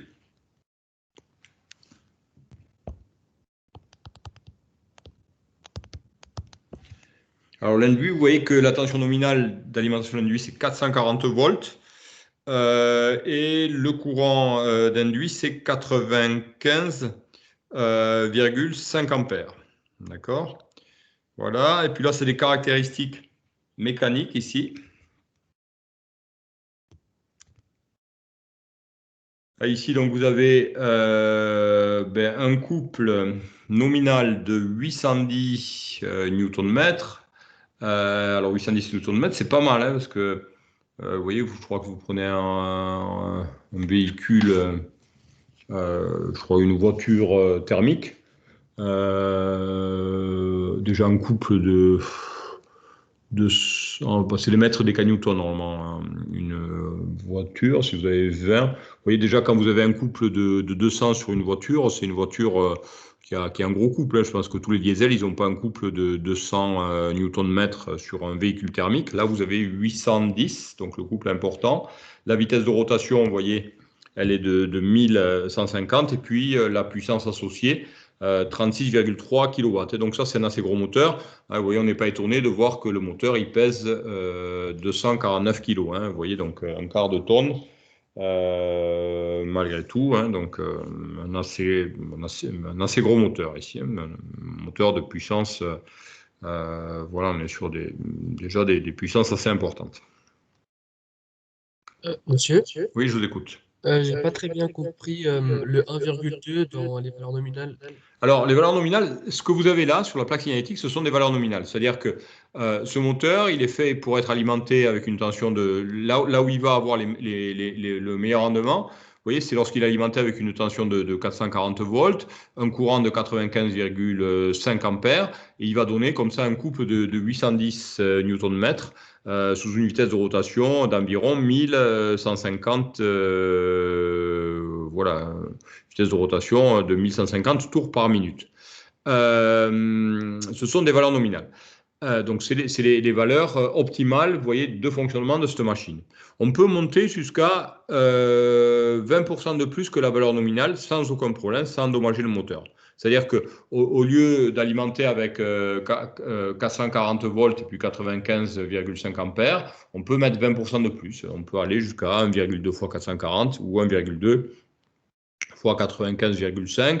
Si au lieu d'avoir 95,5, comme tension j'ai 1,2 fois 95,5, j'aurai aussi un couple qui vaudra 20% de plus que les 810 Nm. C'est-à-dire qu'on peut toujours avoir au max 20% de plus que les caractéristiques nominales. D'accord. Okay. Par contre, jamais dépasser, on peut même monter à 2 fois les valeurs nominales, mais sur des plages de temps qui sont très faibles. Hein. Sur quelques secondes, on peut aller jusqu'à 2 fois la valeur nominale. Voilà, ça peut arriver dans des transitoires, c'est-à-dire que lorsqu'on a des fortes accélérations ou des grosses décélérations, on peut faire des pointes à 2 fois la valeur nominale. Voilà. Donc ça va encore fonctionner, voilà. Mais si on reste à 2 fois les valeurs nominales sur des plages d'utilisation trop longues, ça endommagerait la machine. Monsieur? Oui? Vous pouvez remonter juste un tout petit peu en haut, s'il vous plaît, que je prenne une capture. Encore un peu. Ah oui, c'était ça, ouais. Voilà. Juste pour vous dire que à gauche, ben, c'est l'électroaimant et le symbole que vous avez à droite, c'est l'aimant permanent. Alors, côté électroaimant, côté stator électroaimant, on note la tension UE, le courant qui traverse le rotor, on note IE. IE, le E comme excitation. Hein, vraiment différencier ces deux circuits-là. Le circuit d'alimentation du stator UE, IE, et le circuit d'alimentation de l'induit, grand U et grand I. Monsieur? Oui, je vous écoute. J'avais une question. Quand on utilise un moteur à courant continu avec un électroaimant en génératrice, il faut forcément alimenter l'électroaimant, non? Oui, bien sûr, l'électroaimant est alimenté, c'est-à-dire que vous avez des fils de la machine, vous avez des fils qui vont dépasser. Si vous voulez, vous avez au moins 4 fils qui vont dépasser, c'est-à-dire que vous allez avoir 2 fils qui sont reliés directement au stator. Comme le stator il est fixe, les électroaimants du stator ils sont fixes, donc il n'y a aucun problème pour les alimenter. Et vous allez avoir également 2 autres fils qui sont plutôt sur le devant de la machine, qui sortent voilà, par les près de l'axe, et ces 2 fils-là vont être reliés au système de balai et de collecteur de la machine. Hein, c'est-à-dire que vous allez avoir 2 fils qui permettent d'alimenter l'induit, qui sont reliés au balai, qui eux-mêmes sont reliés, frottent sur les pièces du collecteur. Donc là, ça c'est l'alimentation de l'induit, et puis sur une autre partie de la machine, vous allez avoir 2 autres fils qui sortent, hein, qui eux permettent d'alimenter l'électroaimant du stator, et là au niveau de la connexion il n'y a aucun problème puisque le stator il est fixe. Oui, donc il nous faut quand même de l'énergie initialement pour pouvoir générer du courant avec la machine à courant. Ouais, voilà, regardez la machine que vous avez sur la plaque signalétique, la machine que vous avez, dont on vous a mis la photo de la plaque signalétique, les spécifications que vous avez à droite, ça caractérise l'inducteur. C'est-à-dire que le 360 volts sous 3 ampères, c'est l'alimentation de l'inducteur. Alors que les tensions nominales d'alimentation de l'induit, c'est voilà, 440 et 95,5 ampères pour le courant nominal d'induit. Donc effectivement, il y a 2 alimentations séparées, l'induit et l'inducteur, lorsque le stator est muni d'électroaimants. D'accord, merci.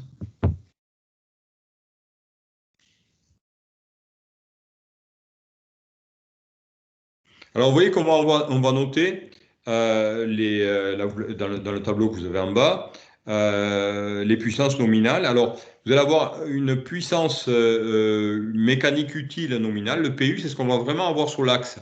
P utile. Le N, c'est nominal, hein, c'est-à-dire que c'est la valeur, si vous voulez, pour laquelle a été dimensionnée votre machine. Idéalement, elle devrait fonctionner à cette valeur nominale. Donc P utile, donc on va à ce P utile nominal, on va associer un couple nominal utile, TU, indice N, le N de nominal, et également une vitesse nominale. Alors un grand N, c'est-à-dire une vitesse en tours par minute, et le petit n, attention, c'est le petit n de nominal.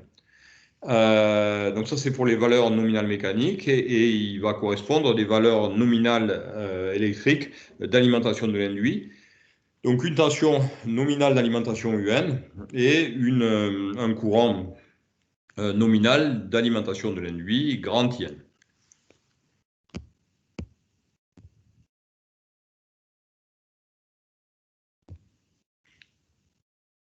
Alors, regardez, et par contre, hein, pour l'excitation, c'est l'inducteur, le courant IN et la tension UN.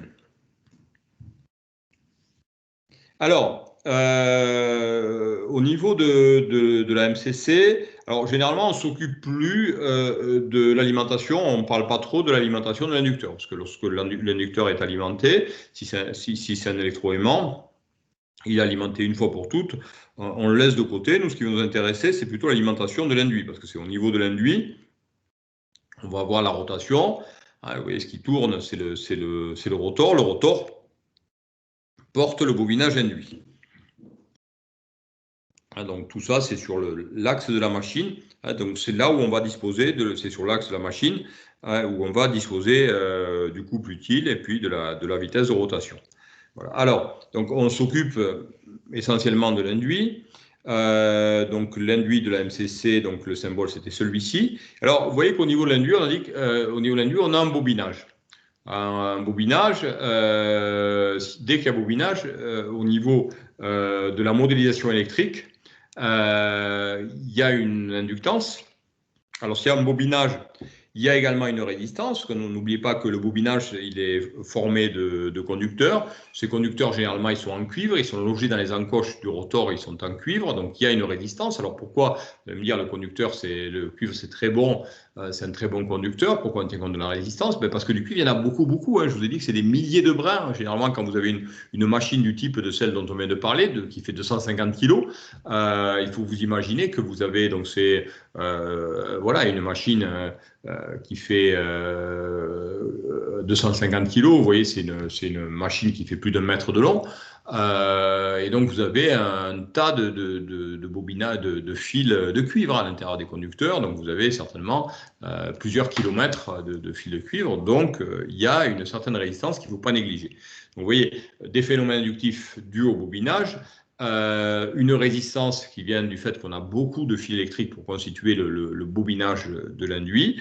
Et ensuite, on a vu également que du fait que l'induit tourne dans un champ magnétique, au niveau de l'induit, il y a une force électromotrice induite. Vous vous souvenez, l'année dernière, vous aviez vu que E égale moins des phi sur dt, hein, une variation de flux dans un bobinage, hein, ça entraîne une force électromotrice induite de la forme E égale moins des phi sur dt. Donc vous voyez, de manière générale, l'induit va pouvoir, lorsqu'on va vouloir faire une modélisation électrique de l'induit, on va modéliser l'induit par une force électromotrice, donc la force électromotrice induite. On a vu que c'était voilà, un flux, donc le siège d'une force électromotrice. Une résistance qui est la résistance du bobinage induit, du fait qu'on a du cuivre, mais on n'a pas juste quelques mètres de cuivre, on a plusieurs kilomètres de fil de cuivre généralement pour faire le bobinage. Et ensuite, une inductance L qui caractérise les effets inductifs, le fait que vous avez un bobinage traversé par un courant, donc il y a des effets inductifs, hein, voilà, du type LDI sur DT. Voilà, donc ça c'est le modèle, c'est la modélisation électrique de l'induit, donc de la machine à courant continu, on la modélise par R, L et E, donc le E c'est du K-phi oméga, le L bon, qui dépend du bobinage, et puis le R qui est la résistance du cuivre du bobinage induit. Voilà, donc ça c'est la modélisation générale électrique de l'induit de la machine à courant continu. Alors, nous, on va faire assez simple. On va on va pas examiner les transitoires. Les transitoires, ça va être quoi?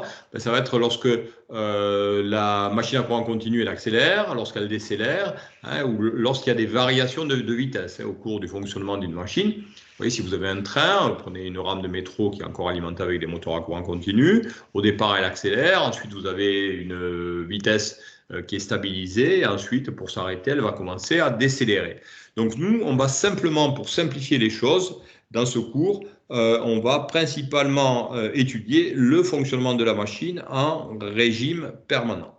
D'accord? Donc régime permanent, qu'est-ce qui va se passer en régime permanent? Le oméga, la vitesse de rotation, va être constante. Vitesse de rotation constante, donc ça veut dire que le E, la tension E est constante, hein, et de manière générale, si voilà, la vitesse de rotation est constante, le couple, hein, supposez que vous ayez un train qui fonctionne à vitesse constante, comme le couple extérieur, voilà, qui est le couple que doit développer finalement le moteur, si la vitesse est constante, on pourra dire que le couple est à peu près constant. Hein, vous avez une vitesse constante, donc le E va rester constant, et on peut imaginer que le couple utile restera constant au cours de l'utilisation en régime permanent. Donc si le couple est constant, comme le couple est lié au courant, le courant va être constant. Vous voyez, donc nous, on va utiliser la machine avec on va étudier la machine avec une tension d'alimentation induite qui est constante et un courant qui est constant. Et donc, du coup, vous voyez que le LDI sur dt, vous voyez que dans le modèle, la tension au bord de la bobine LDI sur dt.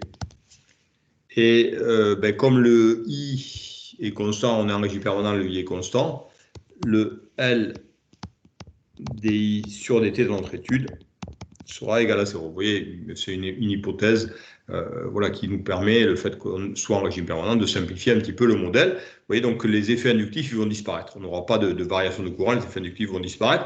Alors par contre, les transitoires, on vous en parlera un petit peu, vous allez avoir un cours sur les systèmes linéaires, je crois que vous l'avez ce semestre. Et là, par contre, vous verrez un petit peu les effets du transitoire sur la machine. Vous l'étudierez, vous l'étudierez plus dans le cours de commande et des systèmes linéaires. Hein. Vous voyez, là, vous verrez un petit peu, vous reviendrez avec vos profs. Je crois que c'est monsieur Niel et puis monsieur Michelet qui vous font ce cours-là. Vous reviendrez un petit peu sur la montée en régime et puis le freinage de la machine à courant continu, hein, avec vous verrez ça avec la transformée de la place, et là vous verrez que le L dans le modèle électrique, l'inductance intervient. D'accord. Voilà. Ce ne sera pas le même type d'étude, hein. Ce que vous allez plus voir dans le cours de système linéaire, c'est plus l'asservissement. Voilà, et donc avec la transformée de la place. Et là, on va plus voir des cas pratiques lorsque le moteur est en régime permanent, donc l'alimentation électrique, et puis ensuite la puissance mécanique dont on va disposer. Hein. Vous voyez, c'est plutôt sur ça qu'on va se concentrer, nous, sur la puissance mécanique, le couple mécanique utile sur l'axe, et puis l'alimentation, alors que ce que vous allez faire en commande des systèmes, ça va être plus l'asservissement, comment mener, faire accélérer le moteur, ça va être le transitoire, puisque c'est l'automatique, la commande des systèmes, et puis après la décélération de votre moteur. Donc les effets inductifs, on vous en reparlera dans le cadre de ce cours. Voilà, donc nous, c'est du régime permanent, c'est très important, c'est du régime permanent. Donc, alors, pour nous, ce qu'on va faire dans notre étude, donc U et I constant, donc un couple généralement une vitesse de rotation constante, et on va bien sûr supposer, alors il y a possibilité d'alimenter, de mettre en série l'électroaimant de l'inducteur et le bobinage de l'induit. Nous, on ne fera pas ça, ce sera systématiquement une alimentation séparée. C'est-à-dire que l'induit et l'inducteur seront alimentés séparément, et une fois que l'inducteur sera alimenté, il sera alimenté une fois pour toutes, hein, donc avec la tension UE et le courant IE qui sont les courants d'excitation, et ça donnera un phi qui va être constant, qui ne bougera pas au cours de l'étude. hein, c'est-à-dire le flux créé par l'inducteur. Donc, il va être proportionnel, il est proportionnel à IE. Et comme le IE restera constant également, le flux va rester constant. Donc, les transitoires, ça, c'est confère cours de commande des systèmes. Donc, le LDI sur dt pour nous va être nul. Donc, deux choses. Flux constant, donc le K-phi égale à constante. Si le K-phi égale à constante, on pourra remplacer le K-phi par un petit k. Voilà. Et en régime permanence, donc l'inductance du modèle est ignorée, le LDI sur dt va être égal à 0.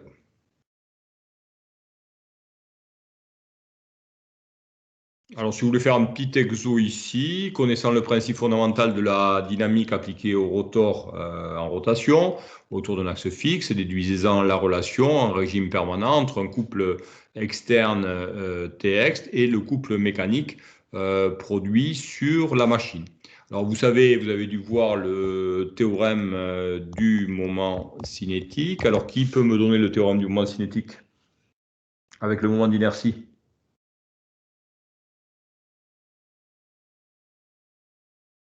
Quelqu'un peut me donner le théorème du moment cinétique? Vous avez dû voir ça? J multiplié par quoi? J multiplié par Θ point point. Accélération angulaire. Par θ point point. Oui, c'est ça? Oui, c'est ça. Ouais, θ point point, c'est aussi d oméga sur dt. Égal à quoi? À la somme des couples.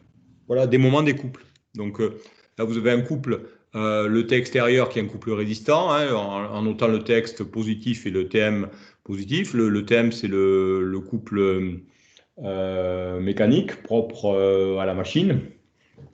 Donc la somme des couples, vous allez avoir TM, et ensuite moins T extérieur, hein, pour le T. Vous voyez, le TM, il est positif, le texte, il est positif aussi, hein, mais comme le T extérieur, c'est un couple résistant, et le TM, c'est le couple de la machine, c'est un couple moteur, donc je mets même plus devant le TM, moins devant le T extérieur. Et donc, si on est en régime permanent, oméga égale constante, donc le d oméga sur dt est égal à 0, et donc le t moteur est égal à t extérieur. Donc vous voyez, en régime permanent, ce que va faire la machine, c'est qu'elle va caler son couple moteur exactement à la valeur du couple extérieur. Hein, supposez que voilà, vous ayez un moteur qui sert dans un ascenseur, par exemple.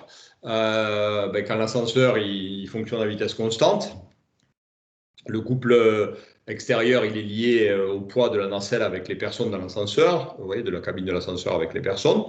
Et donc, la machine, elle va caler son couple exactement sur le couple extérieur, le TM. Donc, le moment du couple moteur sera exactement égal au moment du couple résistant. En régime permanent, bien sûr. Hein, ça, c'est le régime permanent.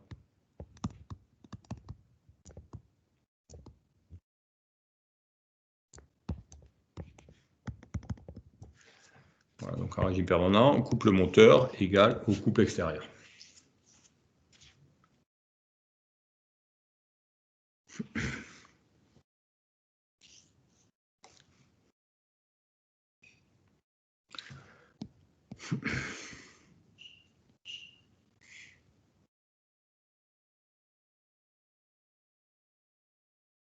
Voilà, alors, regardez, ça va être extrêmement simple ce qu'on va faire.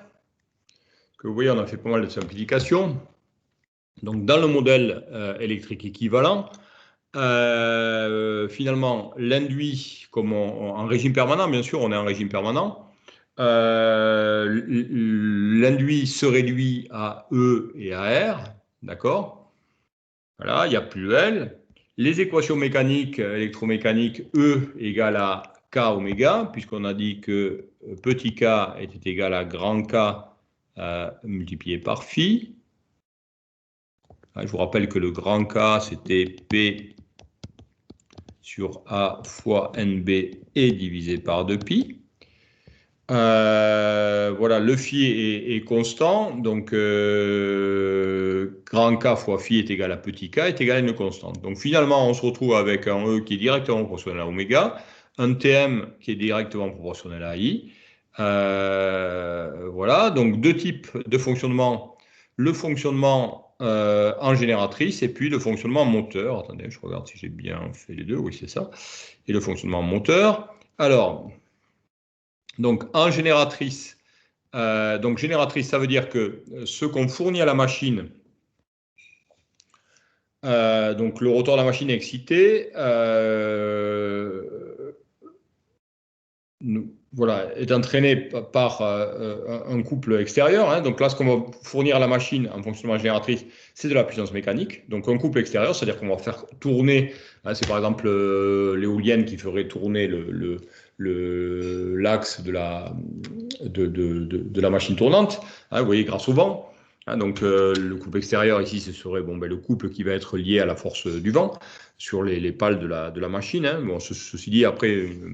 La génératrice de l'éolienne, c'est plutôt une machine asynchrone qu'une machine à courant continu, mais bon, on peut le voir comme ça.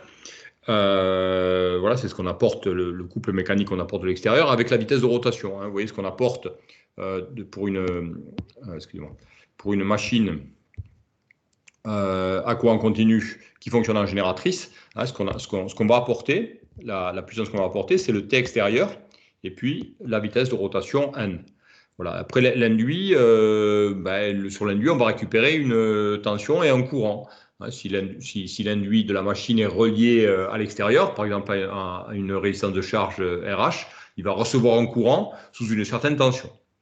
Voilà. Alors, pour le fonctionnement en génératrice, ce qu'on adopte comme convention, c'est la convention générateur. On prend la convention générateur, c'est important, pour le fonctionnement en génératrice. Alors, on aurait pu faire l'inverse, mais après, on va se retrouver avec des grandeurs électriques qui vont être négatives et ce n'est pas forcément terrible. Donc là, convention générateur pour le fonctionnement en génératrice.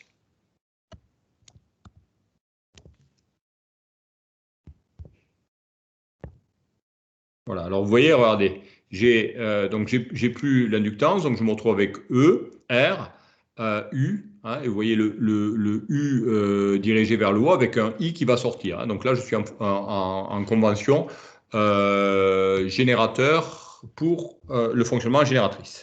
Et donc la relation qu'on va avoir en fonctionnement génératrice, U égale E moins RI pour le fonctionnement génératrice.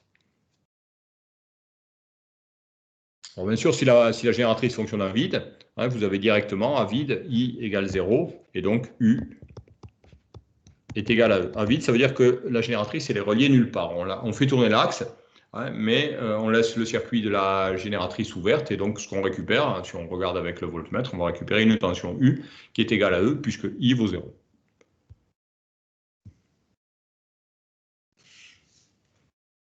Alors, pour le fonctionnement en moteur, c'est l'inverse, c'est-à-dire qu'on va alimenter l'induit et on va récupérer sur l'axe un couple, un certain couple utile et une certaine vitesse de rotation. Alors là, par contre, en fonctionnement moteur, on adopte la convention récepteur. Voilà, donc là, on est en fonctionnement moteur et la convention qu'on prend habituellement, c'est la convention récepteur.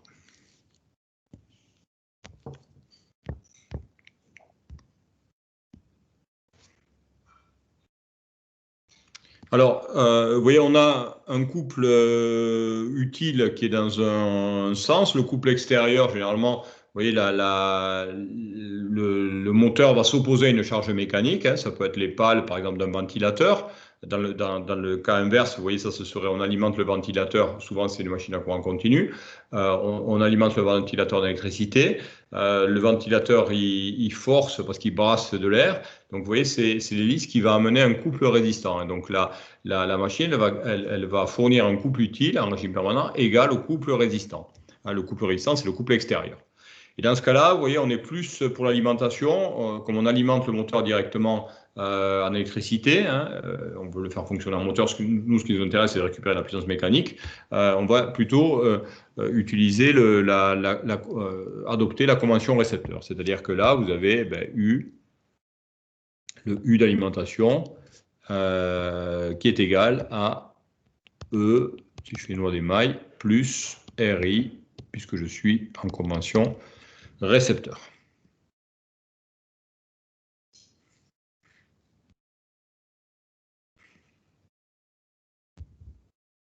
Voilà, alors peut-être on va essayer d'aller faire un petit exo. Je vais, parce que là ça fait quand même 1h30, une bonne heure et demie qu'on travaille, ouais, ça fait beaucoup. Je vais, alors je parlerai, ça c'est des petits des défauts qu'on va trouver, la réaction magnétique d'induit, et puis ensuite les problèmes de commutation, j'en parlerai la prochaine fois. On va essayer d'aller faire un petit exo pour appliquer un petit peu ce qu'on a vu là. Donc le premier exo je vais vous laisser chercher une dizaine de minutes. Voilà. Alors, vous essayez d'aller appliquer ça au premier exo. Alors, les exos, vous les trouvez à la fin du polycopier. On va prendre l'exercice 1.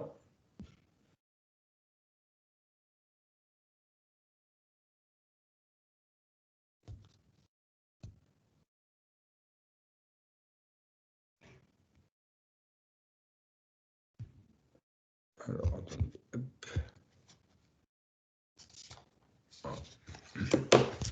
Voilà, donc les exos. Alors, vous allez complètement à la fin. Et vous avez la correction à la fin de chaque chapitre, vous avez la correction des petits exos de cours. Et puis, à la fin complètement du poly, vous avez les TD. Voilà, alors vous l'avez ici. Voilà, là on est au niveau des TD. Alors au niveau des TD, donc on va traiter en cours les exercices voilà, qui sont pas marqués par une double obelle. Les exercices qui seront marqués par une, vous voyez, qui sont marqués là par une double obelle ici. Ces exercices-là, par contre, voilà, on va pas les traiter, mais je pense qu'on vous les mettra sur Open School, voilà, en fin de semestre ou dans le courant du semestre, hein, parce qu'il y a beaucoup d'exos. Voilà. Alors, je vous laisse essayer de chercher l'exercice 1, voilà, qui est extrêmement simple. Donc, on vous dit un moteur bipolaire à 2 voies d'enroulement alimenté sous une tension de 230 volts. Il est traversé par un courant d'une intensité 50 ampères. L'induit comporte 620 conducteurs. Il présente une résistance, alors ça c'est la résistance des enroulements induits de 0,4 ohms. La fréquence de rotation du moteur est égale à 1320 tours par minute. On vous demande de calculer la FM, force électromotrice, le flux phi utile sous un pôle, le couple électromagnétique, et ensuite on fait fonctionner à présent la machine en génératrice et on vous redemande un petit peu un peu les mêmes questions. Est-ce que la fréquence de rotation a changé? Est-ce que le moment du couple électromagnétique, est-ce qu'il a également changé? Voilà. Je vous laisse faire cet exercice-là, hein, donc l'exercice 1. Vous allez chercher une dizaine de minutes. Voilà, vous cherchez jusqu'à 20, à peu près, jusqu'à 10h20, et puis je corrigerai ensuite. D'accord? Voilà, si vous avez des questions, n'hésitez pas. Alors donc, munissez-vous chaque fois que vous venez en cours. J'essaierai de faire plus, parce que là, j'ai beaucoup parlé pendant 1h30, ça fait beaucoup. J'essaierai dorénavant de vous faire un petit peu plus chercher, vous voyez, de manière à casser un peu le rythme, hein, parce que c'est pas commode, vous êtes chez vous, hein, il faut que vous puissiez travailler un peu, et puis pas faire qu'écouter. Parce que vous allez avoir beaucoup de cours comme ça encore en distanciel.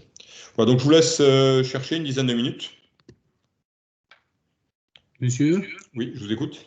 Bipolaire, ça veut dire une ou deux? Ça veut dire 2 pôles. Ça veut dire qu'il y a 2 pôles. Bipolaire, ça veut dire qu'il y a 2 pôles.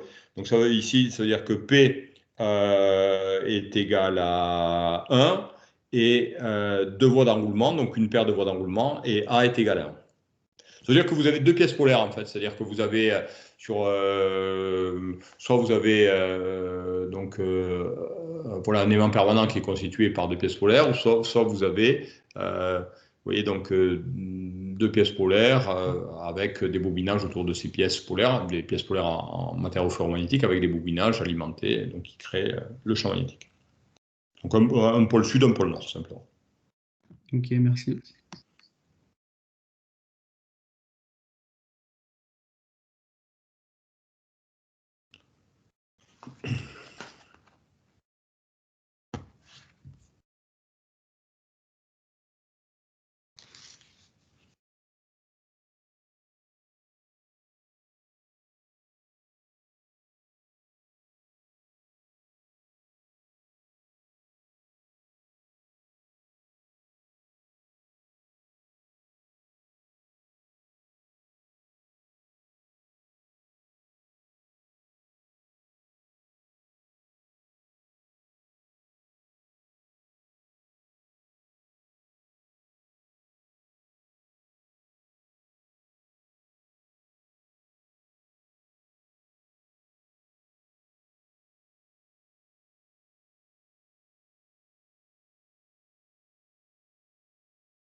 Alors, vous pouvez me dire ce que vous avez trouvé pour la première question? Alors, il faut partir de quoi donc pour le premier exo? Qu'est-ce que vous avez commencé par faire quoi? Dire qu'on était en convention moteur. Alors, on est en convention générateur, hein, convention récepteur. Effectivement, on est un fonctionnement moteur. En fait, le fonctionnement moteur, le moteur va absorber de l'électricité. Vous voyez, donc, voilà, hein, donc non, attendez, pourquoi ça? On va partir, donc on va redessiner le modèle équivalent électrique de la machine.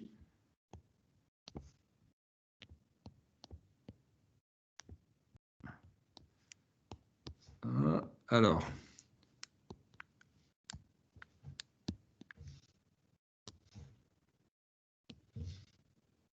voilà, on a dit donc convention, ici convention récepteur, puisqu'il absorbe de l'énergie.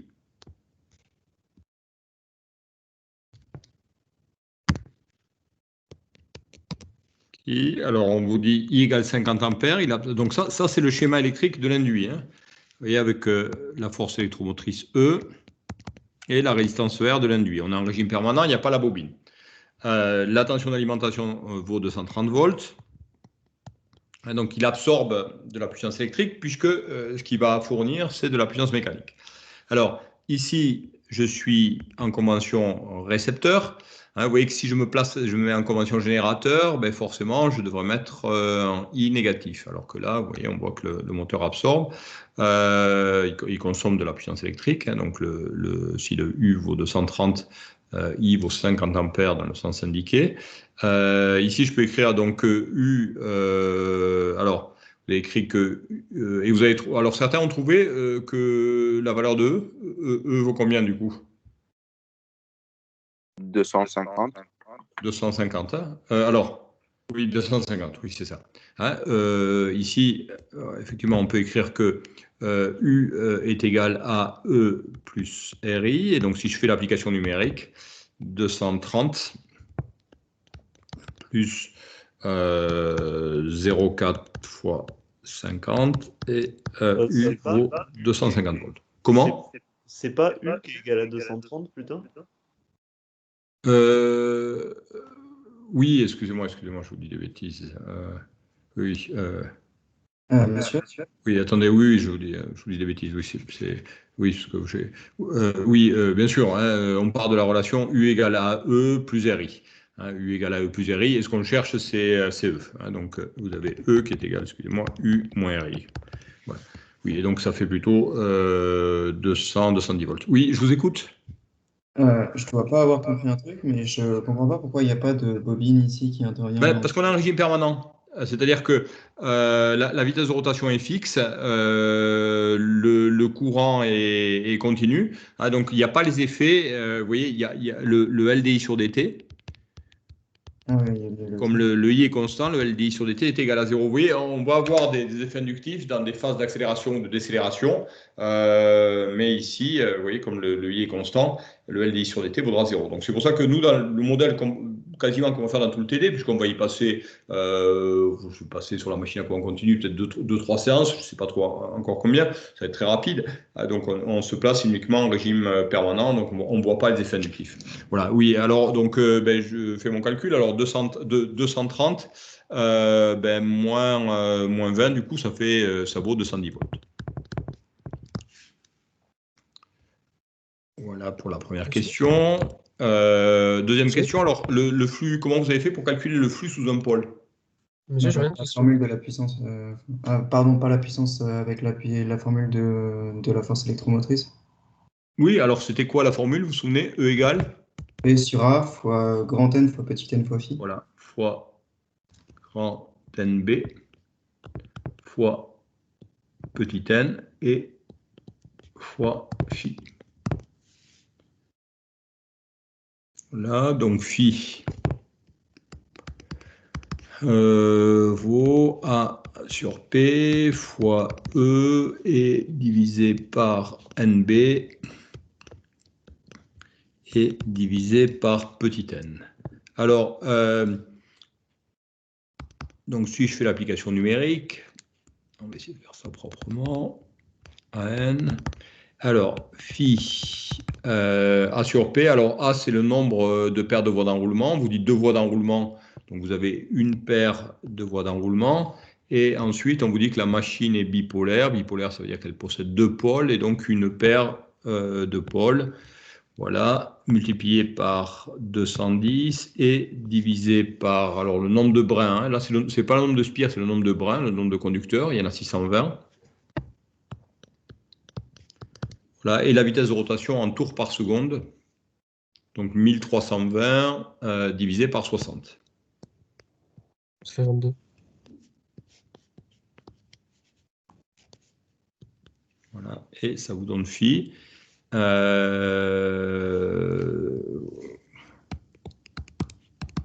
Voilà, donc 210 fois 60 et Ce P divisé. est égal à 1 aussi. Comment? P est égal à 1 aussi. Oui, parce que c'est le nombre de paires de pôles et le nombre de paires de voies d'enroulement. Donc on vous dit que la machine est bipolaire, elle a deux pôles, elle a toujours moins de pôles, une machine, puisque vous n'avez jamais un pôle nord sans un pôle sud, vous avez les deux. Donc P est égal à 1, et vous avez deux voies d'enroulement, donc c'est des paires de voies d'enroulement, donc A est égal à 1. Ok. Voilà. Certains ont fait le calcul, vous trouvez combien pour phi? Ça fait 10 milliweber, je crois. 10 milliweber, d'accord. Moi, j'ai trouvé non, 15,4 milliweber. 15,4? Ouais. Ouais. Je confirme. Ouais, j'ai pareil. D'accord. Alors, je vous suis. À mon avis, oui, ça fait 1260 au numérateur. Oui, ça ne doit pas faire... oui, effectivement, ça doit, à mon avis, ça doit faire une quinzaine de milliweber. Ouais. Voilà. Alors, donc j'ai le flux. Ensuite, question 3. Le moment du couple électromagnétique, le TEM. Voilà. Alors, dites-moi comment est-ce que vous avez fait pour calculer le moment du couple électromagnétique. On sert de la puissance électromagnétique. Voilà. Alors, et elle vaut quoi, la puissance électromagnétique, PEM? D'une part, elle vaut E fois I. E fois I. Et elle vaut également TEM fois le couple. Voilà, TEM multiplié par oméga. Et donc, TEM vaut E fois I divisé par oméga. Voilà, je fais l'application numérique. Alors, TEM égale E, on a dit 210, I 50 ampères et oméga, on fait attention oméga, on met ça en radians par seconde, donc 2pi et multiplié par,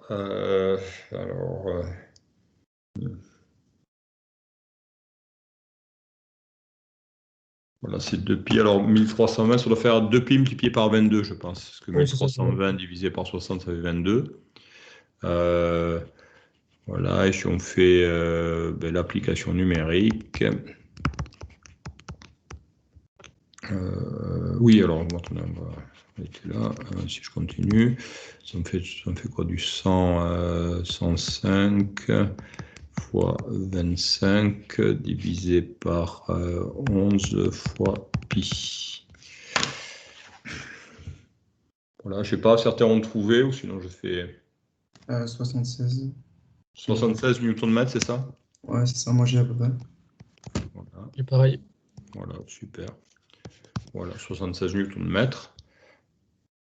Et alors, quoi d'autre ensuite vous demandez? Alors, on va se mettre ici. Bon, attendez, je vais vous laisser noter.